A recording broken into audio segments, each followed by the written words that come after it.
Once upon a time there lived an old man and an old woman in a small house on the edge of the forest. Everything in their life was arguing, only one thing was missing: the old man and the old woman did not have children.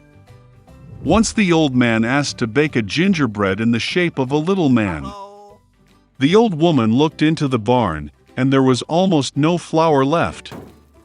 She took a bowl, scrubbed it along the box, swept it along the bottom, and a handful of 2 handfuls of flour gathered.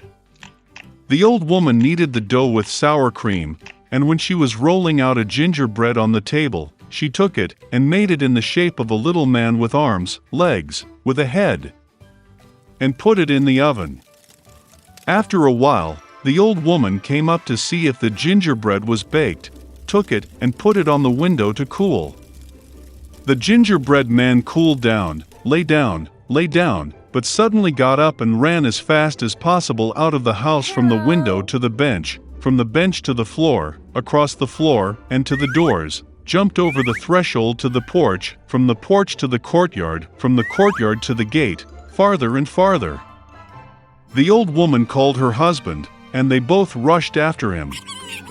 But it's not so easy to catch the gingerbread man.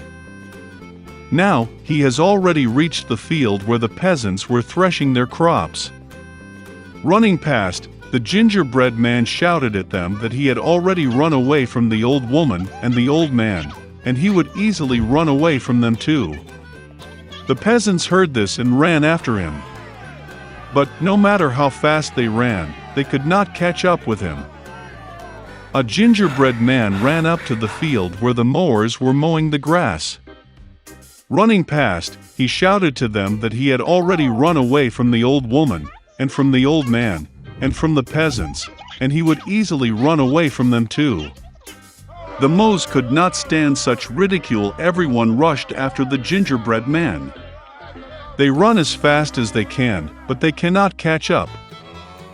And towards the little man the cow is walking, he shouted to her that he had already run away from the old woman, and from the old man, and from the peasants, and from the mowers, and he would easily run away from her too. The cow got angry, and also rushed after the gingerbread man. Only he cannot catch up. And to meet him a pig. The little man shouted that he had already fled from the old woman, and from the old man, and from the peasants, and from the mowers, and from the cow, and he would easily run away from her too. A pig screeched and ran after. Only she could not catch up, she was too fat. A gingerbread man runs along the road, and a hare meets him. The little man said that he had already run away from the old woman, and from the old man, and from the peasants, and from the mowers, and from the cow, and from the pig, and he would easily run away from him too. The hare heard this and ran after him. Nor can he catch up with the little man, only the hare saw him. A gingerbread man runs, and a wolf meets him. "I will eat you," says. And the little man answered him that he had already fled from the old woman, and from the old man, and from the peasants, and from the mowers, and from the cow, and from the pig, and from the hare, and he would easily run away from him too. The wolf growled and rushed at the gingerbread man, and he dodged and ran as fast as he could.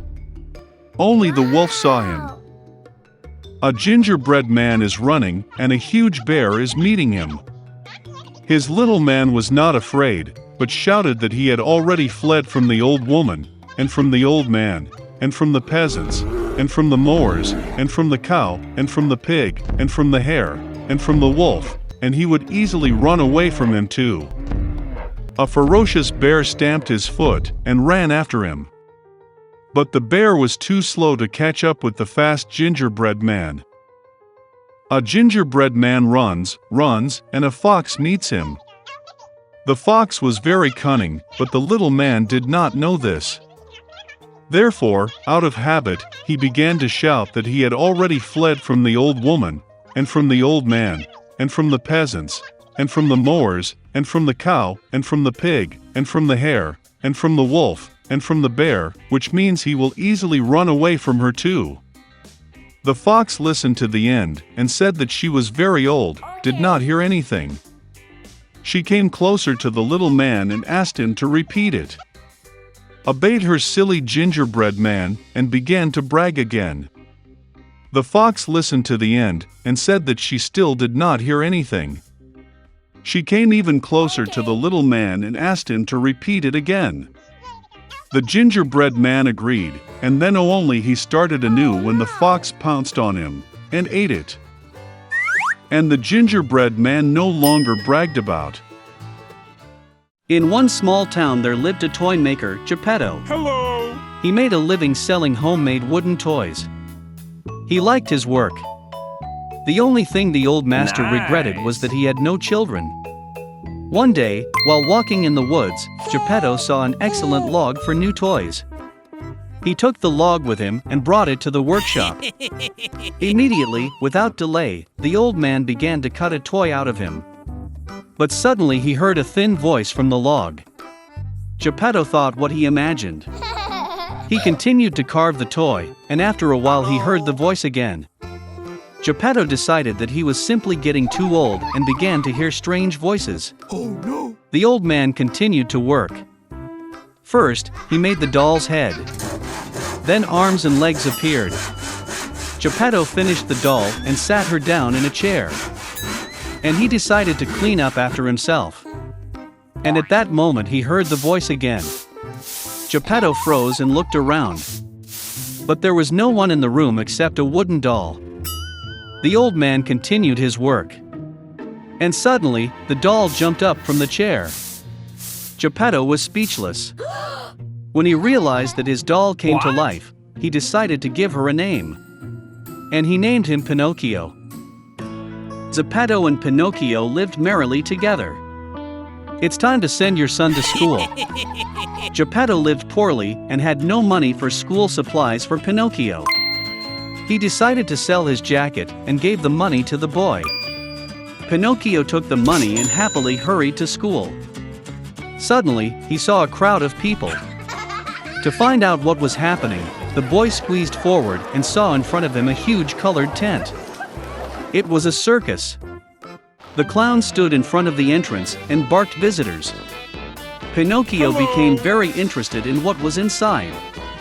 But the clown would not let him in, because the boy did not have a ticket. Pinocchio took money out of his pocket and gave it to the clown. Going inside the tent, the boy saw how funny dolls were playing a performance on the stage. At the same time, the owner of the circus noticed Pinocchio. He was very happy to see a living doll and decided to take Pinocchio into his performance. As soon as the show was over, the owner of the circus caught the boy and put him in a cage. Pinocchio was very upset that he did not obey his father and did not go to school. He burst into tears. And suddenly, a fairy appeared in front of him. She saw that Pinocchio greatly regretted his deed and decided to save him. The fairy cast a spell, and Pinocchio was on the street with money in his hands. He headed to school again. On the way, Pinocchio met a blind cat and a cunning fox. When they found out that the boy had money, the cat and the fox decided to take it. They said that this money is not enough for school supplies and it needs to be increased. And for this they need to plant money in a magic field. A money tree should grow from the earth, from which a generous monetary harvest could be reaped. The naive Pinocchio believed the scammers and gave his money. When the boy was left alone and without money, the fairy appeared in front of him again. Pinocchio lied to the fairy and said he had already bought school supplies. As soon as he said this, his nose began to grow. The more Pinocchio lied, the longer his nose became. He was very scared and told the fairy the whole truth. At the same instant, the boy's nose shrank to normal size. The fairy warned that every time Pinocchio cheated, his nose would enlarge. After these words, the boy again found himself on his way to school with money in his hands.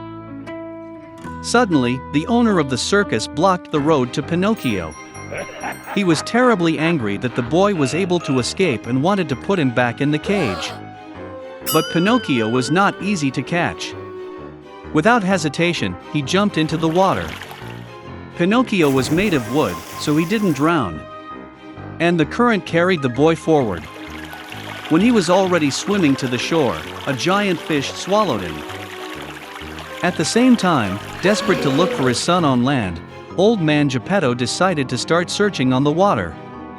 He borrowed a small boat from a fisherman friend and swam to look.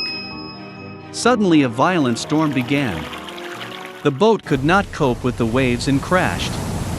The old man could not swim and therefore began to drown. And then, a huge fish that swallowed Pinocchio swallowed Geppetto.